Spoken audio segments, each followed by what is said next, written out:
Welcome. My name is Thomas Steininger. I welcome you to Radio Evolve, our webcast for consciousness and culture. I am very honored to have with me again Igor Kufayev, a spiritual teacher of different backgrounds, if I may say so. But Igor, first, welcome to our show. And thank you, Thomas. It's great to be here. I invited you because I experience you as someone who tries to up-level the spiritual discourse. Let's put it that way. Because there are many ways to understand spirituality, and there are many ways how a spiritual discourse has also established itself in our modern, postmodern context.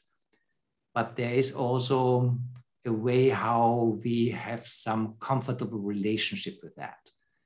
And I experienced two things. First, that you try to go somewhere where the comfort is a little bit left behind.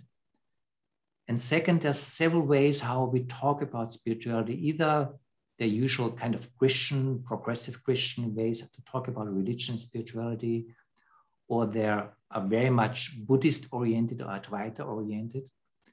But you at least have one root in your work in what is known, not to too many, but to some people, as Kashmir Shaivism, which is a particular form of an Indian tradition, or some even say a culmination of Indian traditions, that is on one hand deeply transcending worldliness, I would say, but on the other hand, not avoiding worldliness, but really trying to enliven or trying to awake worldliness in a transcendent way.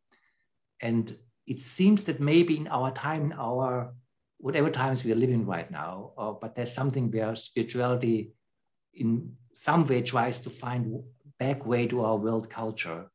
It is something that I think can help to understand what kind of spirituality can be really needed in order to find answers, personal answers, but also cultural answers to the times that we're living in. So first, let's talk about spiritual Shaivism. What I see there, that there is a response. There was a historical response to the deep findings and the deep revelations of Buddhism in this northern part of India that seems to be relevant also for our times. Is this something that you would agree with? And why plays this sort of spirituality a role for what you do as a teacher? Yeah, well, it's a relevant, very interesting question. In fact, it's in itself serves as an ongoing dialogue within the given culture, because when we speak about Kashmir Shaivism and the way it stands in the rich spiritual cultural background of the entire Indian subcontinent, what we really witnessing here is that perhaps a kind of polemics between the relationship of the what could be called spirit as ultimate reality, that what transcends it all, and that eminence of the world. So it is the relationship between that what is not coming from anywhere, not subject to time and space, something which is all there is, whatever the term then in any given culture may rise in response to define that undefinable, otherwise ultimate reality. And the world manifestation, that what we partake by virtue of being humans. So this polemics, they are as old as far as we can see, millennial cultures of India itself, these dialogues. And we can see also how it was coming in and out of the focal point of attention. So when it comes to a particular moment in time in history to which you referred to, when some of the principal teachers of Kashmir Shaivism, some of these masters who have left this undeniable mark by virtue of their greatness, because some of them were great polymaths of their time. Let's say someone like the 10th century Abhinavagupta. He was known as someone who hasn't just contributed to the field of philosophy. He has also contributed to the field of rhetorics, to the field of aesthetics, to the field of culture by large, and a left mark also on the culture as one of the greatest sages in recorded Indian history. Of course, he hasn't begun that process. We could even say that he continued what was started by another sage 2 centuries before, the famous Adi Shankara, who in the 8th century almost took it upon himself to literally, we could say, drive out all the Madhyamika and Theravadian based Buddhist teachings that have took a stronghold in Indian culture at the time. Why that is, we should leave that to scholars, really, and those who are interested in the, well, perhaps repercussions of what it and how it impacted Indian culture, certainly the spiritual landscape of Indian culture for the next 1,000 years, because that's the legacy of Adi Shankara. And Abhinavagupta in the 10th century continued and contributed greatly to further expose certain holes. We could afford to hold them holes because they are referred to by the aforementioned sage as inconsistent statements, especially when it comes to the understanding of the principal concept of shunyata or shunya, or the void. So one of the, of course, fascinating propositions that were made by Kashmir Shaiva sages was precisely on the nature of the relationship between the world and the Atmast reality, which Transcendence here represents. I deliberately will avoid using the Sanskritized terms, except maybe bringing one or another at certain point, simply because we will do injustice if we speak about this without bringing these two fundamental categories represented by the terms Shiva and Shakti, because this is where the understanding really begins. This is where the cornerstones of this profound philosophy really lays everything for it to, well, for something that one can lean in terms of one's grasp of this otherwise very rich philosophical perspectives. So that Shiva stands here for the absolute, that which transcends it all. So in other words, Shiva is beyond manifestation. Shiva is all there is. As the Shiva Sutras declare, nothing exists that is not Shiva. Shiva here is that ultimate reality, one without a second, because it's a monistic philosophy. We should immediately bring that out so that everyone who listens to this now understand that this is spoken from a monistic perspective. It's a truly non-dual philosophy. So that Shiva here represents that one without the second. And Shakti is seen nothing other than the very power of Shiva, the very, very self-reflective quality of what Shiva represents. And Shiva represents here this awareness that term, which is now became extremely important in the context of modern spiritual dialogues for the past, let's say, 30 years, that awareness is all there is. The non-duality in particular took an extremely uncompromising stand. That movement, global movement that swept across Anglo-Saxon culture, many Latin American, and of course across Europe since the early 90s, the non-duality, operated with that term awareness. And awareness here represents that very aspect of the transcendent. So in terms of, and from the point of view of Kashmir Shaivism, Shiva represents this ultimate reality. But he, as it were, is not alone. Shiva and Shakti are inseparable, indispensable aspects of that same reality. It's just two modes of manifestation or two modes of being. Shiva is that what remains as that absolute, we could say, absolute silence, that which transcends it all. And Shakti here represents this eminence, everything that is here to know, because it is known by virtue of direct experience, because Shakti herself here ontologically plays the very power of Shiva, and the power of Shiva is not separate from Shiva. Shiva is always expresses himself as that very power of his own, which is Shakti.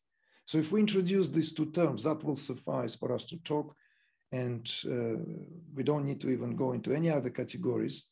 But in plain English language, we could speak of Shiva as that pure awareness. And we can speak of Shakti as that self-reflective awareness, or the power to reflect its own light back onto itself.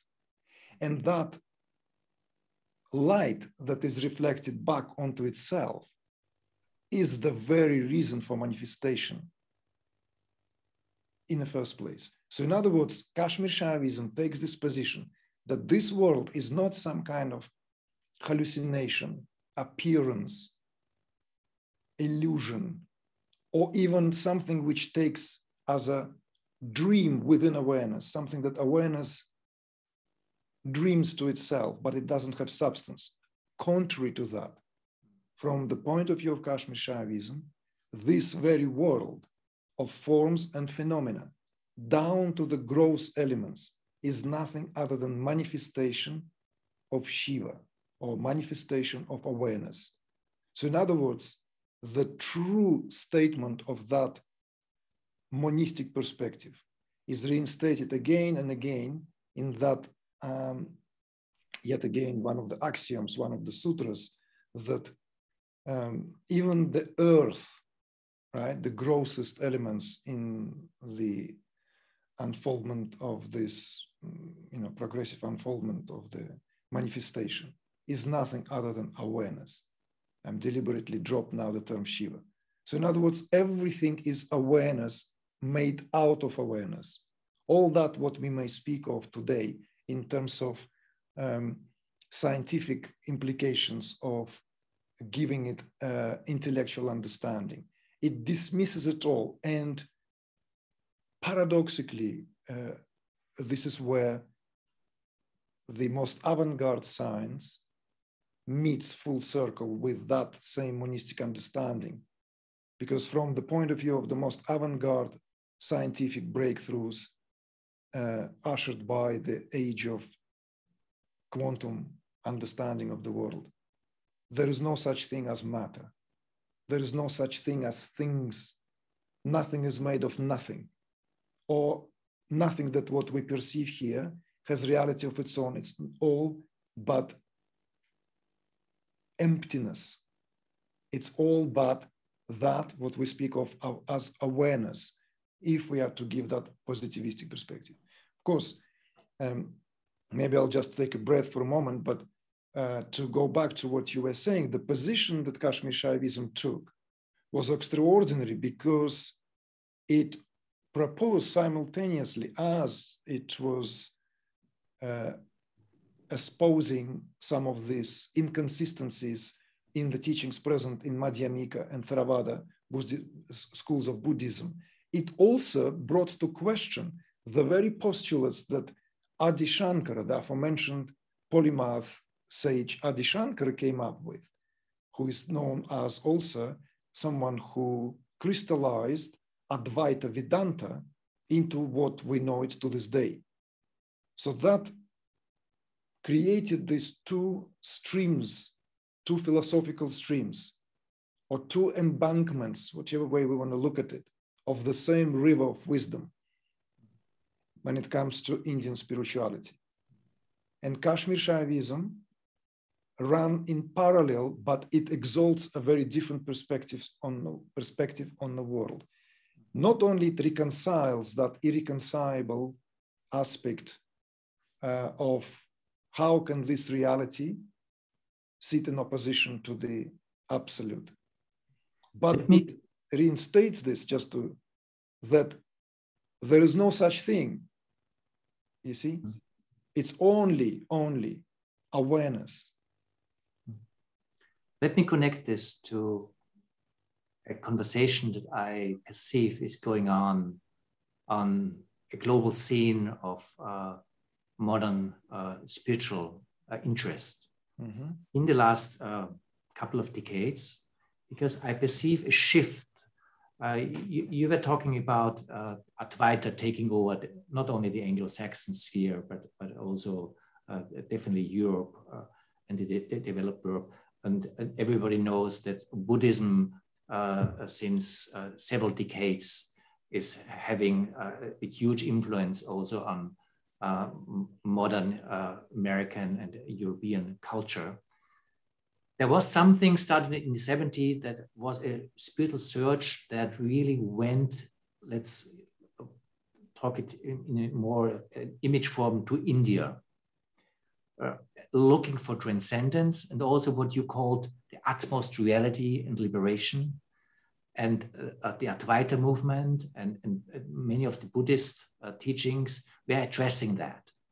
In the last, I don't know, 10 years or so, there was a shift in that sense that, let's put it that way, people are not so much moving their interest to India, they are more moving their interest to South America or to indigenous wisdom. And there still is spiritual discourse going on, but the discourse changed.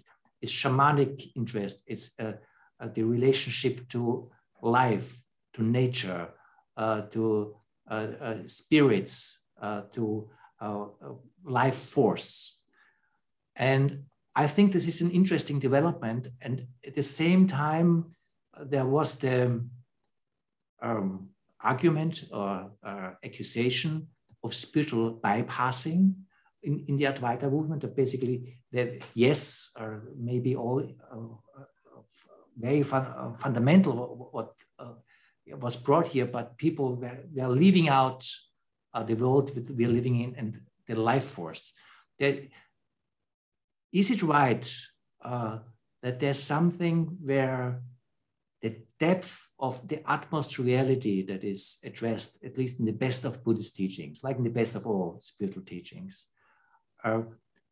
and the realization that we are living in a living universe that is real somehow, which I would say is a part of what the attraction of this movement to Latin America as a spiritual culture is right now, that there is a synthesis in this Shaivist impulse that brings this together in a way that does not avoid the utmost reality, and at the same time does not avoid the powerful aliveness of the life impulse itself that people look for when they go, particularly to shamanic culture. Yes, I mean, I would say that there was always healthy interest towards that more experiential side, even going back to the counterculture of the 60s and the 70s, when some of these very charismatic, very larger than life figures, and how it is even spoken in terms of Buddhist language, when Dharma made its way from east to the west, right? That whole kind of slogan that in order for the Dharma to be preserved, it wasn't enough just to remain within the oikumene of a given culture. So therefore, these teachers began to establish their communities, and this great dissemination of knowledge took place from India, from China, and from Japan, and other parts of the Far East, as we have witnessed. At the very same time, there was also this brewing interest in connecting to that other reality by other means than meditation, by other means than, more traditional, so-called, maybe in comparison to more traditional forms of spirituality that came from the Orient. So we know that Timothy Leary was conducting experiments with all the psychedelics on a really organized level. A group of young people partook in that experiment at the clinical level. They were not just a bunch of young hippie, people willing to experiment. This was an experiment conducted with the funds and sponsorships. And of course, this is where other modalities were being brought to the light of, let's not kind of be afraid to use that term, for the benefit and possibility to taper with of the Western consumer. So spirituality was offered in every form and way. And that what you remark now, that kind of maybe return towards this more connecting with nature, as you have put it. But that's only one perspective. There is a less, maybe a less altruistic and less, how should we put it? Less maybe driven by that desire to connect to the realm of the, that where we are all linked and interconnected. A lot of people interested in these indigenous forms of spirituality, and it is commercialized for that reason greatly today, because it affords a very quick, or at least it promises a very quick shortcut, like in all these ayahuasca ceremonies. People no longer satisfied or no longer willing to go through meditative practices because this may sound too daunting and may take too many years and too much commitment, let alone giving oneself to psychology and all that kind of help of another intermediate person who would help us to bring to the surface what now increasingly became very, very in the focal point of spirituality, the aspect of trauma, which we could also say kind of resurfacing. There was a lot of talks about trauma not long after the Second World War, perhaps around the same time as the counterculture came, when all this PTSD kind of reports and young people would come back from the combat, from the war zones, refugees, people who have suffered tremendous kind of impact of this. And then that brought immediately the wave of that kind of self-reevaluation, because people for some times wanted to give it a rest that what culture, Western civilization in Europe has experienced during the Second World War. Then it became increasingly important again.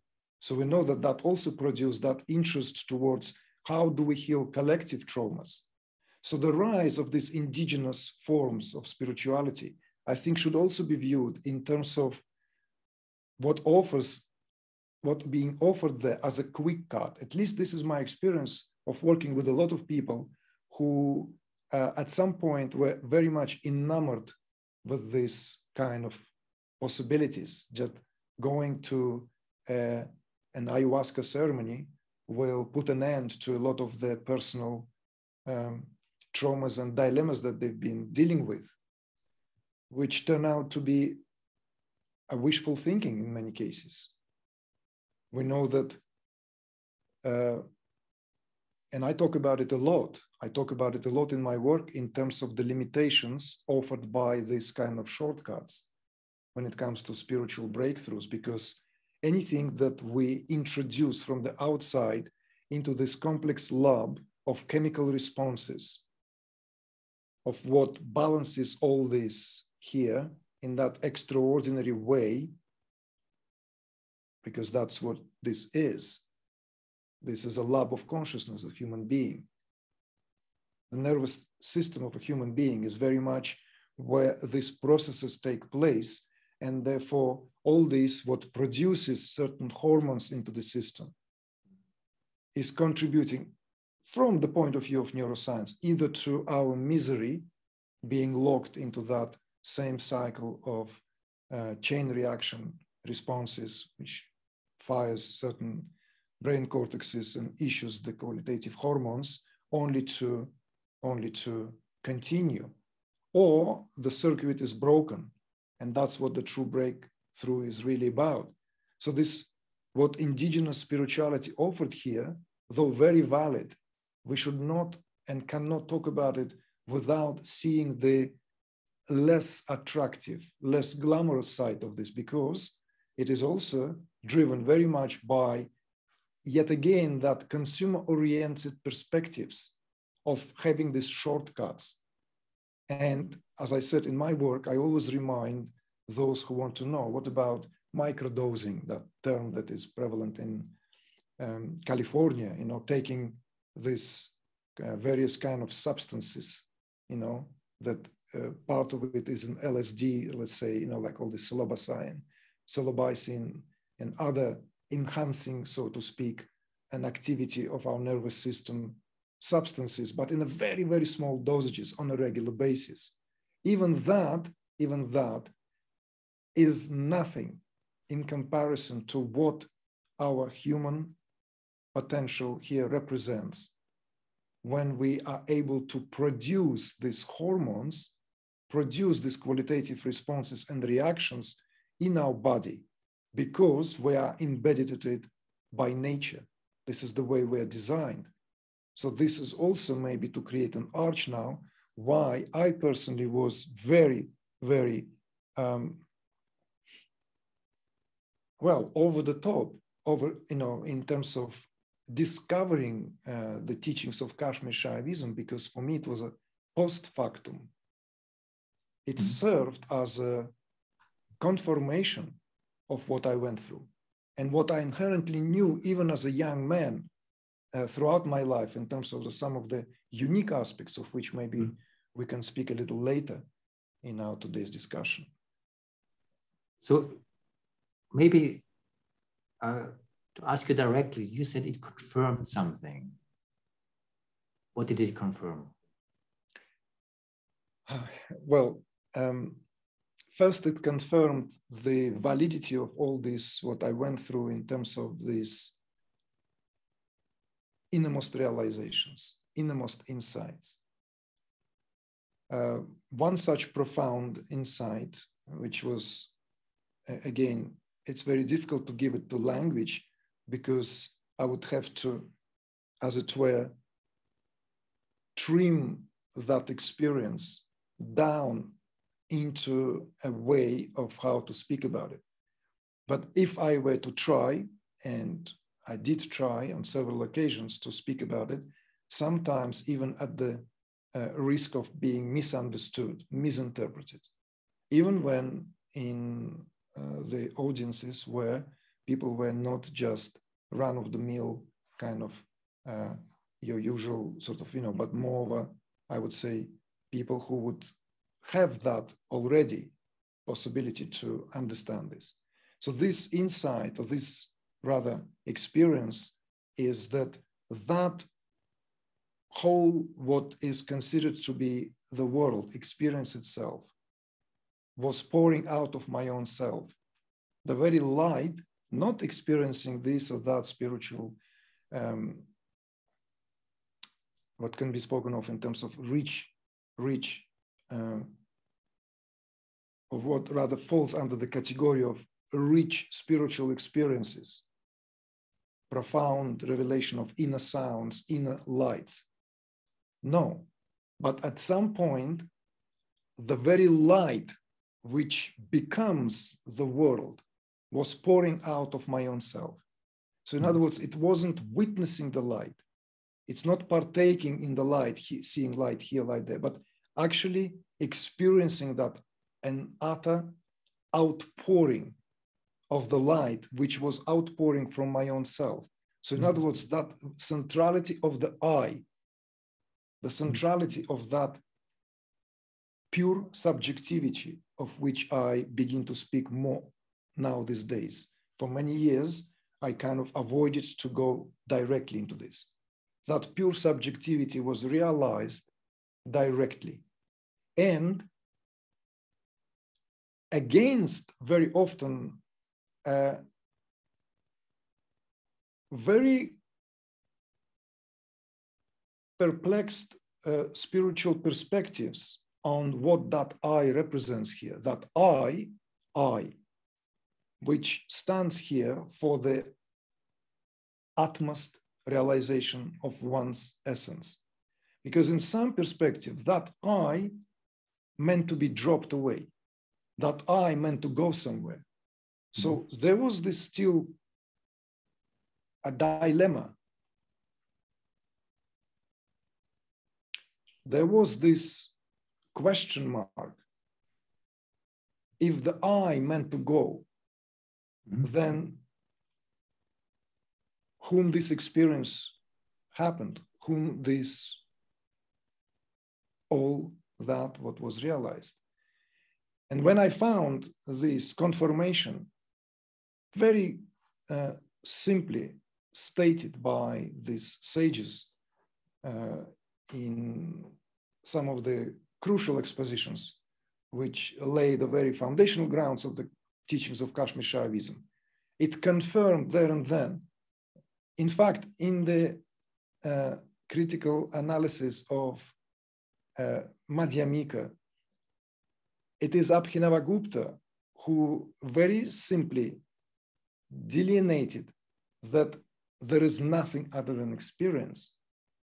Every experience is made out of subject experiencing object. In other words, that would stand there as a supreme Trika Shaivism. The Trika Shaivism is a scholarly term for Kashmir Shaivism, that trinity without which there's no experience. That trinity made of the observer, observing, and observed. And consciousness here undergoes that fragmentation for the sake of experience. And I is the only agency that remains in the ultimate realization. And when Abhinavagupta was trying to explain this to those who say that they go into this complete void of shunya or nothingness, he simply stated that it is nothing other than experience of deep sleep. It is not different than that. And yet when one comes out of the deep sleep, one declares, I did not experience nothing. I didn't see anything. It was blank, nothing, maybe pitch black. However, that experience occurred to someone who now reports that experience back. So in other words, in a very systematic manner, in that manner of introspection, in that correct inference here that Abhinavagupta applies to that discourse, there is nothing other than experience. Because how can we speak about something which cannot be experienced? It's an oxymoron. And if one contemplates on that, one will quickly realize that that is so. Because if there is a state beyond that, then who will come back home to tell us about it? Here, you're in the middle of a kind of a discussion that's going on. I mean, it's definitely going on for centuries, but it's also going on for decades. Because when there's a spiritual aspiration right now, and when it goes beyond psychology, one word that is prevalent is the word ego death. And with the word ego death, very much what is understood is letting go of the I. And of course, this is understood very much in an Buddhist framing, in Buddhist understanding, as this is part of how we understand deep liberation at this point. And part of this discussion that you hear is people kind of defending a Western understanding of the agency of the I. And in that also kind of having a skepticism against kind of practices like meditation, letting go, Eastern practices, any kind of so-called transcending meditative practices, because you lose your agency in that. And on the other hand, you have a deep understanding of liberation being ego death and reaching emptiness, reaching wholeness. There's something where what you're describing is both of it or none of it or something third. There's something where this conversation through the ages, and it seems it was also at that time a conversation between Buddhist practitioners and Shiva, Shakti Buddha practitioners, tries to find a different answer. Oh, how so? Well, I mean, how do you relate to the Buddhist experience? Is this just kind of you called it a dream state, or did Gautama Buddha just dream? Or is it a different understanding of the same depth of transcendence, a different way to relate to what the ultimate reality is about? Well, what you posited here is quite a kind of what you've woven together, these few strands. We'll require to talk about this, of course, so as to clearly give that understanding. What do we mean by ego, and how that is figured in a spiritual discourse?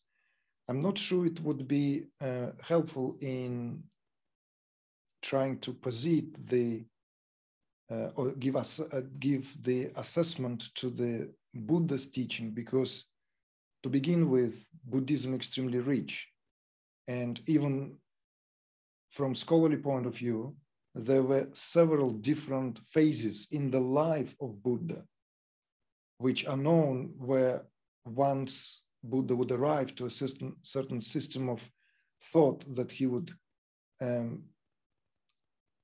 posit as the basis of his teaching.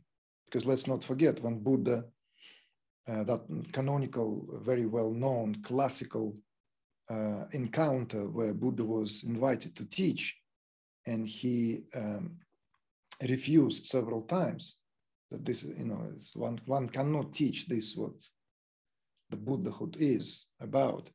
In other words, nobody will understand. And that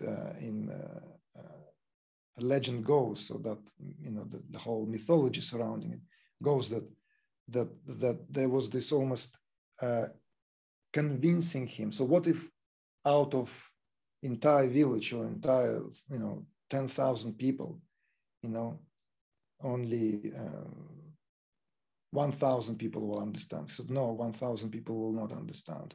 What about, and so the number will go down, narrow and narrower. So finally, what about if out of 100 people, only one person will be able to understand? Would you teach? And then, of course, we know that moment of a repose and kind of decision making. Okay, well, maybe for the sake of just one, it's worth doing. In other words, it's worth doing because that's what it is really about. But then inevitably, realizations of that kind would need to be dressed into formal teaching. So we know during the lifetime of Buddha himself, teachings undergo transformations, often at the cost of departing from the previously held forms and doctrines. Buddhists may even argue to this day at the level of the scholarly argument of what may comprise and consist of the authentic and real true teachings of Buddha. And I may be kind of on a thin ground here to speak about this because I'm not a scholar and I don't even consider myself to be fit to speak about this, because this is not really my primary interest. However, Buddhism, and it is known to all, scholars and non-scholars, operates with that concept of non-self. And that concept, that concept of non-self is not at all something which came with Buddha. That concept of non-self can be traced throughout the entire spectrum of all Indian things. All systems of Indian philosophy throughout the time had this concept of the non-self. There is the position that Buddha took, we could say, was radically different to that Atma, that what stood for the soul, that Atma.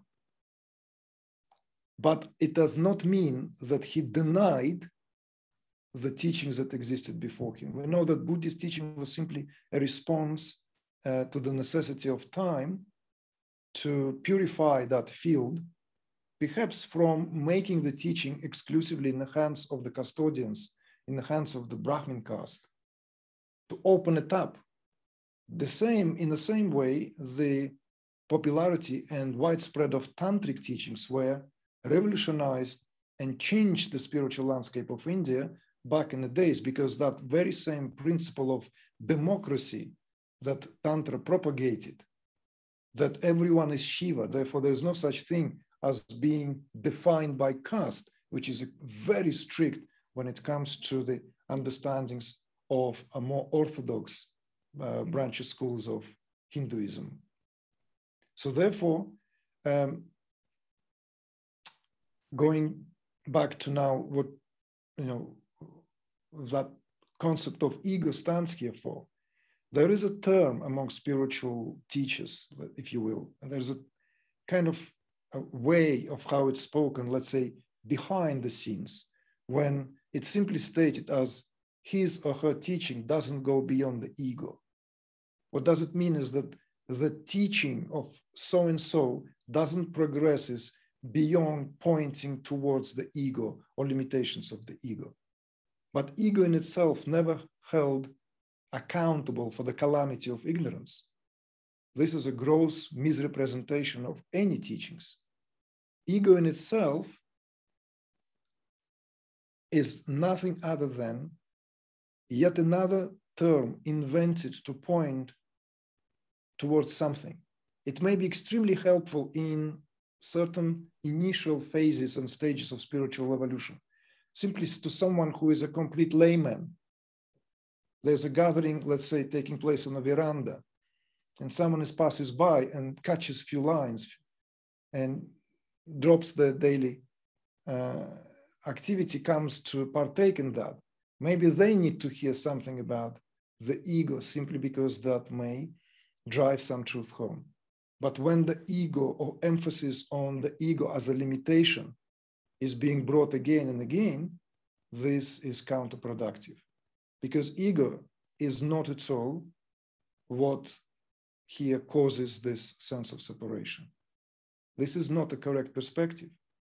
And therefore, Kashmir Shaivism, and not just Kashmir Shaivism, in fact, there are many spiritual traditions and schools where ego is viewed in a different terms. It's simply part of that whole conglomerate, the whole setup.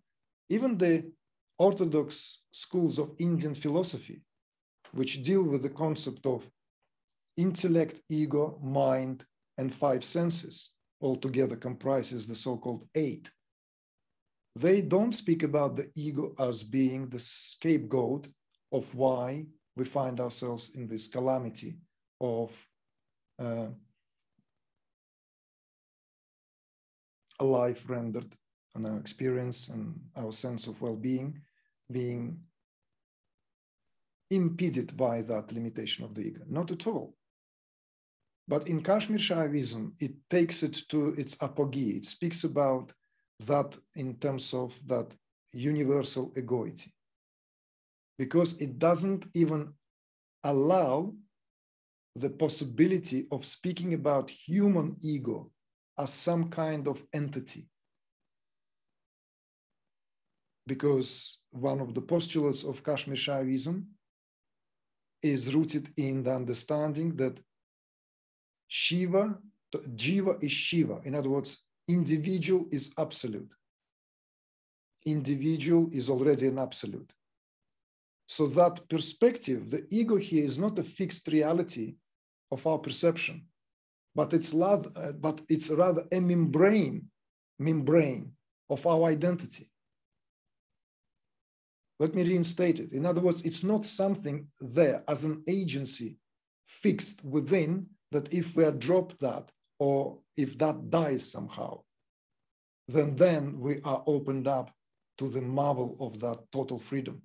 If that was the case, I think we would have much more freedom-ridden people, because on every case of depersonalization, or every case of depersonalization should be equated with that state of freedom, which is not at all the case. There are many people who have no idea who they are. In fact, they are fractured in terms of the understanding of whom they happen to be and what is their experience and what its meaning. But that doesn't render them into that state of coveted state of enlightenment. So from the point of view, again, just going back to that, the cause in division, in duality, is elsewhere. It's not in the limitation of that, what is spoken of as egoic or ego consciousness. Cannot be. Instead, it's spoken of in terms of universal egoity. Why? Because it's linked inextricably to the irreducible I-ness of experience. And the goal of Kashmir Shaivism is, in a way, to arrive to that inextricable nature of pure subjectivity, which is all there is. Because there is nothing other than that. There is no other experience. Everything is only experienced firsthand here. It cannot be someone else's experience. It can only be experienced firsthand. And all there is that experience. All there is this dynamic tension between subject and object. So ego being blamed and kind of haunted and gone after in modern day spirituality is a kind of a peculiar thing that happened, in my view. It just happened. It's just happened. Maybe some key speakers, teachers in not so distant past stressed that, and it took its hold. But on the other hand, if you go to other spiritual circles where that was not so, you would not find it to be at all a predicament. The spiritual emphasis and work lays elsewhere. So therefore, in my work, I always posit people very quickly so they don't waste energy at locking their horns, as it were, with that which in itself is not a predicament. so as to free energy for it to work elsewhere. Igor, thank you very much for this conversation. It's a great pleasure, Thomas. I really enjoyed it. Thank you. Thank you for inviting me and for suggesting this topic. Thank you.